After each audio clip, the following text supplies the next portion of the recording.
Hello बच्चों, मैं आशीष झारिया स्वागत करता हूं आपका मेरे यूट्यूब चैनल स्टडी विथ एजे में। इसमें आज हम देखते हैं आपके कक्षा 7वीं की एट ग्रेड अभ्यास पुस्तिका, जिसमें जो विज्ञान, गणित और सामाजिक विज्ञान की है। इसमें हम विज्ञान का अध्ययन करेंगे और ये आपकी अभी नई मिली हुई है, न्यू जो आपको मिली है वो वाली वर्कबुक है। तो इसका आप ज़रूर अध्ययन करें और चैनल को सब्सक्राइब करें। मैं आपको पूरी नई नई वर्कबुक करवा रहा हूँ इसमें, तो चैनल सब्सक्राइब कर लें ताकि आपको ऐसी वीडियो और भी मिले और आपको परेशान ना होना पड़े। तो आइए हम जानते हैं कक्षा 7वीं का आपका विज्ञान का। हमने अभी तक 5 पार्ट तक पूरा करवा दिया है। आज हम देखते हैं पार्ट 6 जो है आपके भौतिक एवं रासायनिक परिवर्तन। इसके प्रश्नों के उत्तर हम हल करेंगे। तो आइए देखते हैं। प्रश्न नंबर पहला है जिसमें निम्न को भौतिक एवं रासायनिक परिवर्तन में वर्गीकृत कीजिए। यहाँ पे दिया है मोम का पिघलना, भोजन का पाचन, कोयले का जलना, शक्कर जल में शक्कर का घुलना। तो भौतिक परिवर्तन में लिखना बच्चों आप कि मोम का पिघलना और जल में शक्कर का घुलना, और रासायनिक परिवर्तन में लिख देना भोजन का पचना, कोयले का जलना। इस प्रकार से आप इसको वर्गीकृत कर सकते हैं। अगला प्रश्न दूसरा देखते हैं। इसमें प्रश्न दूसरा है आपका सिरका यानी एसिटिक अम्ल जो होता है प्लस खाने का सोडा यानी सोडियम हाइड्रोजन कार्बोनेट, है ना, ये जब मिलेगा तो उक्त अभिक्रिया में बनने वाले उत्पाद का यानी इन दोनों को मिला के कौन सा उत्पाद बनेगा ये लिखते हैं। तो यहाँ पे लिखना बच्चों कि उक्त अभिक्रिया में कार्बन डाइऑक्साइड गैस बनती है। यानी जब आप सिरका यानी एसिटिक अम्ल और खाने का सोडा जब मिलाते हैं तो क्या बनता है, कार्बन डाइऑक्साइड गैस बनती है। इस प्रकार से प्रश्न दूसरा का उत्तर लिखेंगे। इसके बाद अगला देखते हैं। प्रश्न नंबर 3 है। प्रश्न नंबर 3 में दिया है लकड़ी का काटना एक भौतिक परिवर्तन है परंतु लकड़ी का जलना एक रासायनिक परिवर्तन है, स्पष्ट कीजिए कैसे है।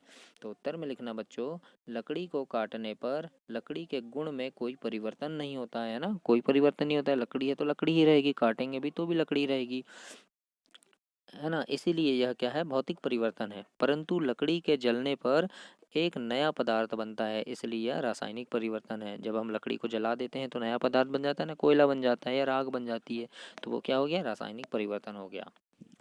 प्रश्न नंबर चौथा में देखते हैं हम कॉपर सल्फेट विलयन में लोहे की कील डालने पर विलयन का रंग हरा हो जाता है, ऐसा क्यों होता है। तो उत्तर में लिखना कॉपर सल्फेट विलयन में लोहे की कील डालने पर विलयन का रंग हरा हो जाने का कारण आयरन सल्फेट का बनना है। क्या है, आयरन सल्फेट का बनना है। प्रश्न नंबर 5 है बच्चों इसमें कि मैग्नीशियम के फीते को जलाने पर अवशेष के रूप में श्वेत भस्म प्राप्त होती है, मतलब पाउडर प्राप्त होता है। यह किस प्रकार का परिवर्तन है और परिवर्तन को समीकरण द्वारा समझाना भी है। तो इसमें लिखना बच्चों आपकी मैग्नीशियम के फीते को जलाने पर कुछ श्वेत भस्म पाउडर प्राप्त होती है और यह एक रासायनिक परिवर्तन है। कैसा है, रासायनिक है। तो यहाँ लिख देना जैसे मैग्नीशियम है ना, प्लस ऑक्सीजन, है ना, क्या क्या मिलते हैं वहाँ पे, मैग्नीशियम, और जब जलाएंगे तो उसमें ऑक्सीजन गैस भी मिलेगी, तो क्या बन गया, ये मैग्नीशियम ऑक्साइड बन जाता है ना। तो इसमें लिख देना 2 mg और प्लस O2 यानी ऑक्सीजन मिलके क्या बन गया, 2MO, 2 mgO बन जाता है ना। तो इस प्रकार से इसका एक समीकरण भी आप बना सकते हैं। समीकरण बना के आप लिख देना जैसे मैंने बनाया है, इसी प्रकार से लिखना है बच्चों। इसके बाद हम प्रश्न नंबर 6वां में देखते हैं। प्रश्न नंबर 6 है आपका भौतिक एवं रासायनिक परिवर्तन में अंतर स्पष्ट कीजिए। तो उत्तर में लिखना वह परिवर्तन जिसमें किसी पदार्थ के भौतिक गुणों में परिवर्तन हो जाता है भौतिक परिवर्तन कहलाता है। ऐसे परिवर्तन में कोई नया पदार्थ नहीं बनता है। जैसे हम लकड़ी को काटेंगे तो वो छोटी हो जाएगी, है ना, लेकिन लकड़ी तो लकड़ी ही रहेगी, कोई परिवर्तन नहीं हो, सिर्फ छोटी हो गई। तो ये क्या है, ये भौतिक परिवर्तन है। लेकिन इसके बाद लिखना कि वह परिवर्तन जिसमें एक या अधिक नए पदार्थ बनते हैं रासायनिक परिवर्तन कहलाता है। ऐसे परिवर्तन में एक या एक से अधिक नए पदार्थ विकसित होते हैं। जैसे लकड़ी को जला दिए हमने, है ना, जला दिए तो क्या हो गया, वो कोयला बन गया या फिर राख बन गया, तो ये क्या हुआ, एक रासायनिक परिवर्तन हुआ। इस प्रकार से आप प्रश्न नंबर 6 का उत्तर लिखेंगे। अब हम देखते हैं प्रश्न नंबर 7। 7वें प्रश्न में है रासायनिक परिवर्तन में उत्पाद बनने के लिए के अतिरिक्त और कौन कौन सी घटनाएं हो सकती है, लिखिए। तो उत्तर में लिखना बच्चों रासायनिक परिवर्तन में उत्पाद बनने के अतिरिक्त निम्न घटनाएं भी होती है। पहला में लिखना ध्वनि का उत्पन्न होना, दूसरे में लिखना गंध में परिवर्तन अथवा किसी नई गंध का बनना, तीसरे में लिखना रंग में परिवर्तन होना, और चौथा हो जाएगा बच्चों किसी गैस का बनना। इस प्रकार से प्रश्न नंबर 7 का उत्तर आप लिखेंगे। अब अगला है प्रश्न नंबर 8। प्रश्न नंबर 8 में है कि जब कार्बन डाइऑक्साइड को चूने के पानी में प्रवाहित किया जाता है तो चूने का पानी दूधिया क्यों हो जाता है? इस अभिक्रिया में बनने वाले उत्पाद का नाम लिखिए। तो उत्तर में लिखना कि जब कार्बन डाइऑक्साइड को चूने के पानी में प्रवाहित किया जाता है तो कैल्शियम कार्बोनेट बनता है, जिससे चूने का पानी क्या हो जाता है? दूधिया हो जाता है।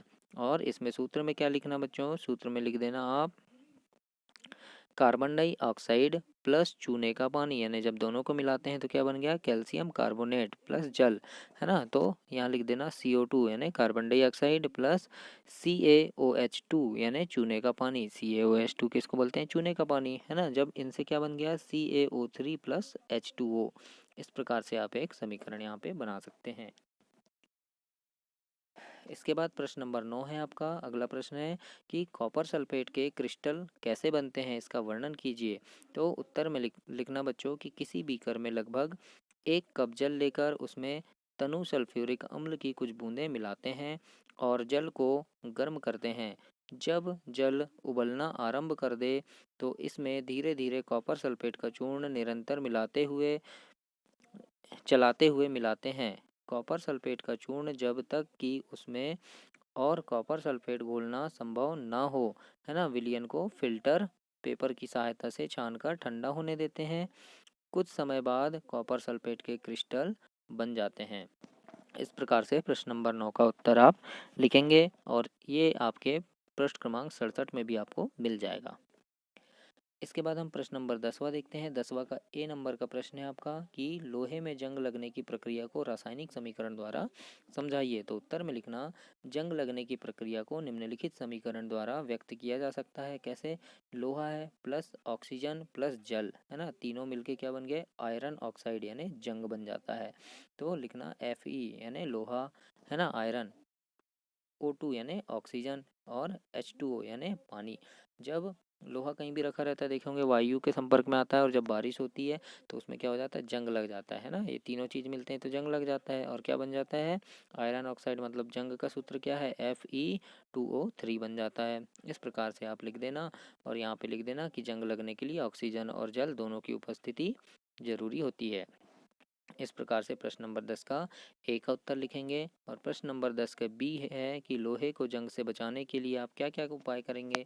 तो उत्तर में लिखना बच्चों कि लोहे को जंग से बचाने के लिए निम्नलिखित उपाय करेंगे। पहला नंबर में लिखना लोहे की वस्तुओं पर नियमित रूप से पेंट अथवा ग्रीस की परत चढ़ाते रहना चाहिए। दूसरा लिख दो कि लोहे के ऊपर क्रोमियम अथवा जस्ता यानी जिंक जैसी धातु की परत चढ़ाई जा सकती है। और तीसरा लिख सकते हैं हम गैल्वेनाइजेशन से लोहे की वस्तुओं पर जंग नहीं लगता है। इस प्रकार से इसका उत्तर आप लिखेंगे। तो ये हुआ आपका पार्ट 6 भौतिक एवं रासायनिक परिवर्तन समाप्त। इसके बाद अगले अध्याय में अगली वीडियो देखेंगे, तो चैनल को ज़रूर से सब्सक्राइब करें। और ये आपका नई वीडियो है, नई बुक से बना रहा हूँ मैं, तो चैनल सब्सक्राइब करें ताकि आपको ऐसी वीडियो और भी मिले। धन्यवाद।